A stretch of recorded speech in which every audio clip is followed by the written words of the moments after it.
Hindi siya magsasagot. Sa freedom. Wala na bang ibang what?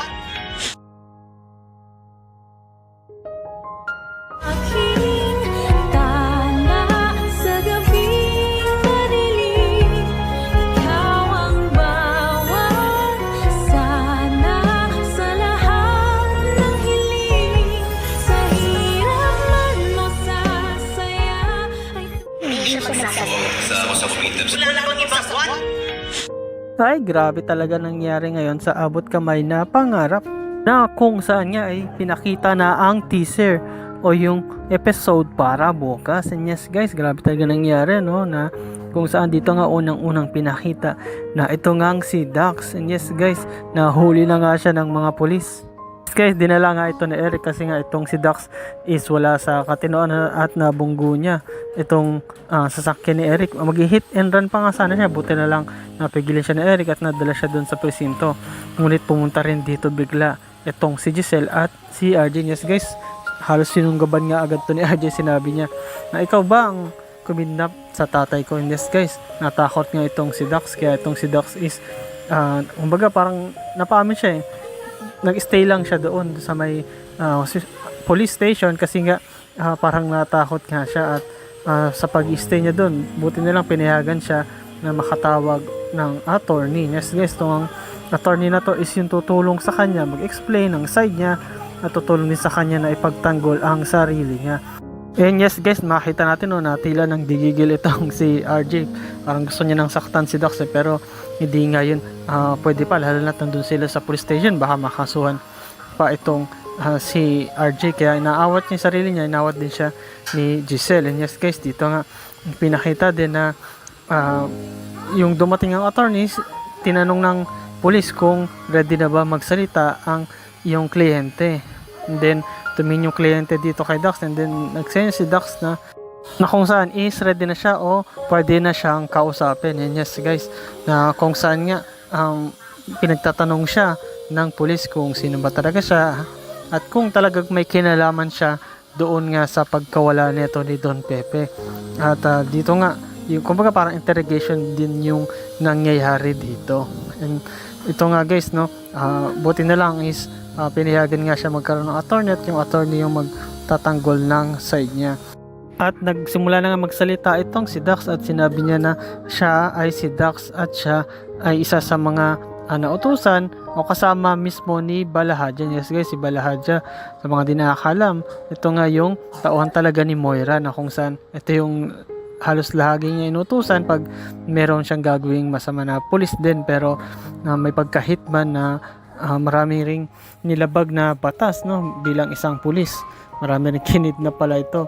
Pero yun nga, sinabi ni Dax na halos bago lang sila na nakakilala nga nito ni Balahadja. Halos di pa niya alam kung ano yung sino talaga yung boss niya at yung plano niya.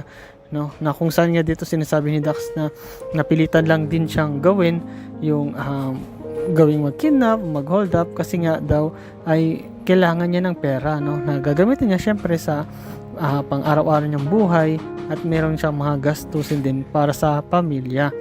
At ito nga guys, ipinakita din na ito nga si Moira at ito nga best friend niya na si Nerissa, nag-uusap sila na kung saan nga sinasabi mismo ni Moira na sinumbong mo ba ako?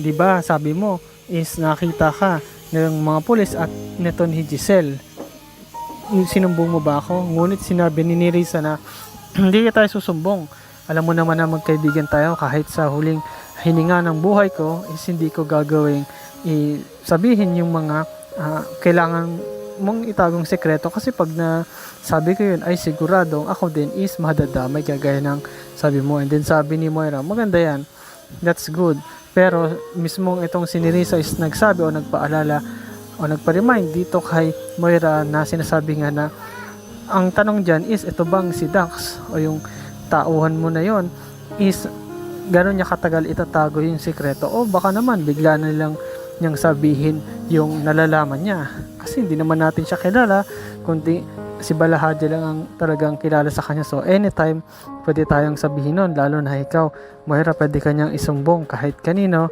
sa madaling pamamaraan lang. Pero kung ako, sigurado hindi ko yun sasabihin o hindi ko yung gagawin na isumbong. And yes guys, ito nga si Moira is makita mo na kinakabahan at halos natatakot din kasi nga dito nga kay Dax, baka nga tama nga naman sinabi ng best friend niya na baka nga bigla itong magsumbong sa mga pulis o bigla itong bumaliktad at mayari sila. Pag nangyari yon, kulong na talaga tong dalawa, itong si Nerissa at lalo na tong si Moira, kasi ang kidnapping is talagang walang bail yan. Pagka nahuli ka o kahit napagbintangan ka lang, pwede ka nang makulong patungkol dyan. At dito nga guys, no, ipinakita na nga no, sa pagpapatuloy ng investigasyon dito kay Dax. And yes guys, ito namang si Giselle is nagtatanong, actually nangungulit nga siya, pinipilit niyang paaminin tong si Dax magsalita kung meron bang nalalaman o kung siya ba talaga yung isa sa mga nag-kidnap dito sa tatay niya. Kung may nalalaman din ba, may kinalaman din ba itong si Moira. And yes guys, ito nga biglahan na rin nagsalita itong si Dax at umamin siya. Yes guys, sinabi niya na oo, isa ako sa mga kumidnap sa tatay mo. Then nagulat sila talagang, lalo na itong si Giselle at si RJ, no? At kumbaga parang naging masaya din sila kasi at least meron ng suspect o may isa ng mahuli at magtuturo kung sino ba talaga ang mastermind nila at pwede nilang makasuhan. And yes guys, sa pagsasalita niya yun, no, ito naman si Giselle, sinabi niya na may isa pa akong tanong, sino pa ba ang mga kasabwat mo? Then actually napatingin nga itong si Dax no, dito kay Zoe, pero bago yun sinabi niya na kasabwat ko lang naman ay itong si Balahadja, at itong si Balahadja is wala na kung saan namatay na siya, nabaril siya ng mga pulis. At habang sinasabi nga niya yun, nangungulit pa rin itong si Giselle, sinasabi niya na sino ba ang mastermind ninyo? Sino pa ba yung ibang kasabwat? At dito nga makikita natin na ito nga si Dax is tingin at tingin dito kay Zoe. Yes guys, kasi tinatanong siya kung sino pa ba, at ito nag-iisip nga itong si Dax kung sasabihin ba niya nakasama itong si Zoe na isa niyang gusto, isang crush niya, no? Pero ang ginawa nga dito ni Dax is kagaya nung alam natin, no, na i-deny niya. Yes guys, sinabi niya na si Balahadja lang talaga ang kasabwat niya at ayun lang muna ang kanyang masasabi. Yes guys, hindi niya dinawit si Zoe kasi nga crush niya ito at mukhang meron siyang ibang balak. Kumbaga parang sige, hindi ko sasabihin pero may kapalit yun. Yes guys, no, talagang makita mo dito na mahirap para malaman dito nga kay Giselle, kay RJ, kay Annalyn, ang lahat-lahat na patungkol sa nangyari hanggat hindi na gigising itong si Don Pepe. Yes guys, no, abangan natin yan kung kailan ba talaga magigising itong si Don Pepe para masabi niya na yung totoo. At itong si Dax, ano kaya pinaplano niya? Lalo na dito kay Zoe?